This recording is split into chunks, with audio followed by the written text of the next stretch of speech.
Hello everybody and welcome to the Whiskey Dictionary. Tonight we're going to be talking about Nikka Coffey Grain Whisky. Now this is a very unassuming bottle. You've probably seen it around, maybe you've thought about buying it yourself.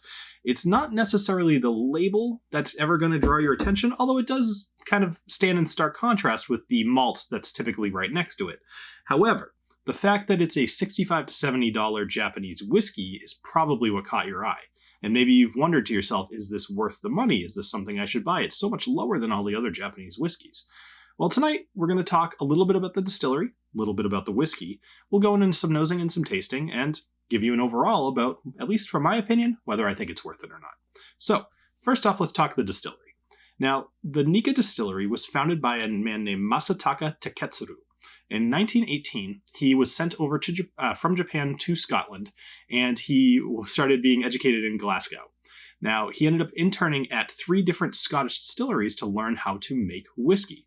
Heck of an education, right? A couple years later, he goes back to Japan, only to find out that the company that had sent him over there ended up having to cancel the whole project due to the recession.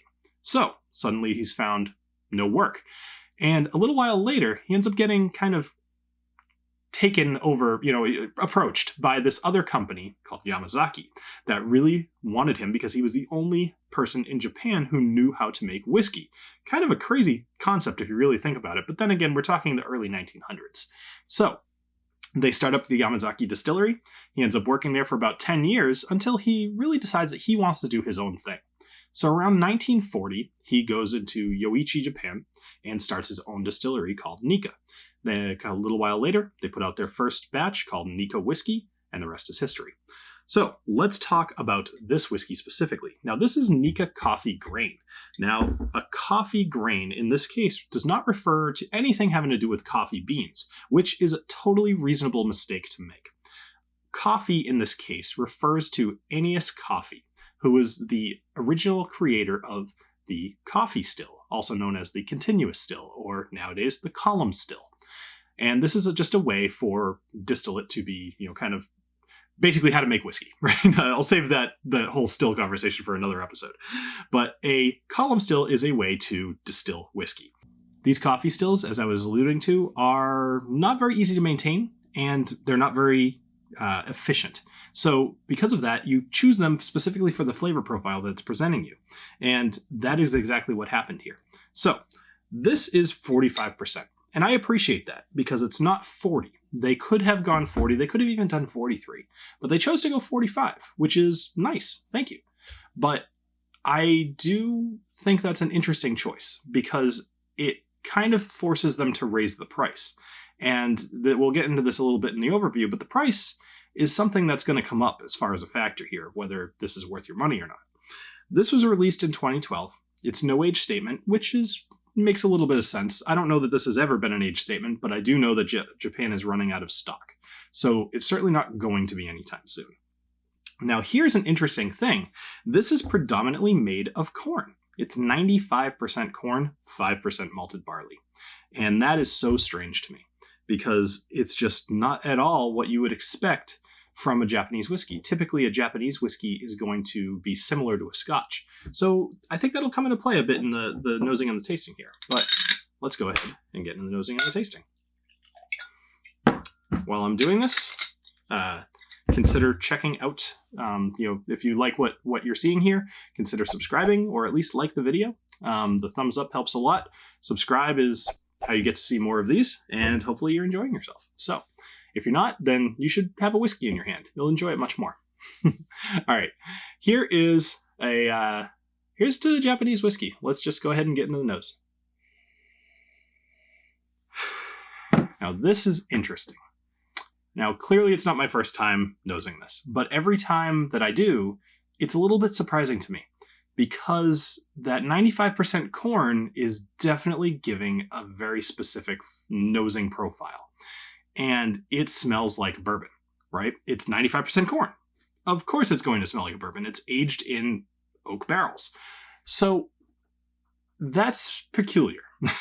But as far as some of the nosing notes that you're getting, immediately it's just very sweet, right? It's got a butterscotch / caramel, vanilla, no real oak, no real burn.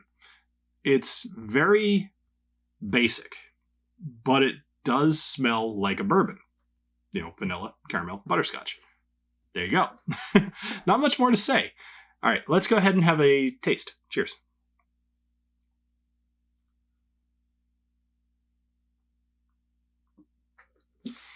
Now, the taste on this is very interesting. When you think about, this is what this reminds me of. And stay with me here because it's going to sound like a tangent for a sec. I love coffee. Regular coffee, black coffee. That's how I have my coffee pretty much every morning. But we're a year into the pandemic. I need a little something different in the afternoons. And so a lot of times, just as a reason to get out of the house, I'll go to the coffee shop. And, occasionally I'll get a black coffee, but frankly, unless you're going to a really good coffee shop, black coffee is not always the right choice there. And it's the afternoon. I kind of want to get a little different, right?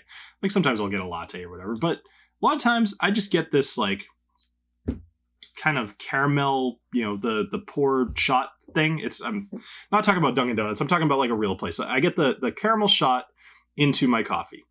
And that's a lot what this tastes like. If you've ever just tried that stuff straight, just out of curiosity, you will know exactly what this whiskey tastes like. It is a fake caramel flavor on top of what is essentially just a bourbon. So when I drink this, it's vanilla, it's caramel, of course, it's butterscotch. It is not high ABV. As far as on the flavor profile. Of course, it's 45. It's higher than 40, but it does not have a lot of depth here. I might be getting a little bit of chocolate to this too. I would say that that's pretty good, but it took a minute to get there. Like, it really had to dry on my tongue a little bit to get the chocolate notes. But that's about it. And this doesn't have a lot more going on. And that's strange, because when I think of a Japanese whiskey, I've definitely been trained to think of it as being high quality. This, to me, tastes like Canadian whiskey. And that's bizarre, because it tastes like bourbon, right? But there is a viscous kind of oiliness that you're getting from the column still. And Canadian whiskey is known for column stills. They almost entirely use them. But what you're tasting here is that viscous oiliness, unlike, say, an Islay Scotch or something that's been, gone through a worm tub. This is just Canadian whiskey that tastes like a bourbon, if that makes any sense, which is not a great combination and certainly not an interesting one. Anyway, so let's kind of go into the overall a little bit, although I think you can kind of see where I'm landing here. Don't want to say it's as harsh quite as I might have come off. This is not an offensive whiskey in any way. Actually, that's not true. This is offensive in one way. The $70 price tag. That is insane. This whiskey is not worth $70. If I bought this for $42, I would feel like that was maybe appropriate, but I'd probably be looking for it on sale. And I would expect that, given the fact that, there's no marketing going into this. This is, I don't know if you can even see if it's going to focus, but there's nothing going on there. There's not a ton of money put in your marketing. It's all of that money is either buying into the high prices that Japanese whiskeys tend to fetch, or just the cost to ship them over. And that's just not worth it. So, in my opinion, this one is an ignore it. If it was almost half the price, I would say this is a try it at best. But all of us here who have been watching this channel for any length of time have had a better whiskey than this probably this week. So I would very much recommend you ignore this one. And that's about it for this episode of the Whiskey Dictionary. So thank you guys very much for joining me here. I hope that I will see you next week, where I'm going to be doing a versus episode on, Redbreast Cask Strength and Spot Whiskey Blue, the Blue Spot Whiskey. I'm going to do a versus of both of those. They're both pot still whiskeys. They're both at cask strength. Sounds like a really fun one to me. So thank you very much for joining me here on the Whiskey Dictionary. I hope you have a great rest of your night. Cheers. Don't forget to subscribe.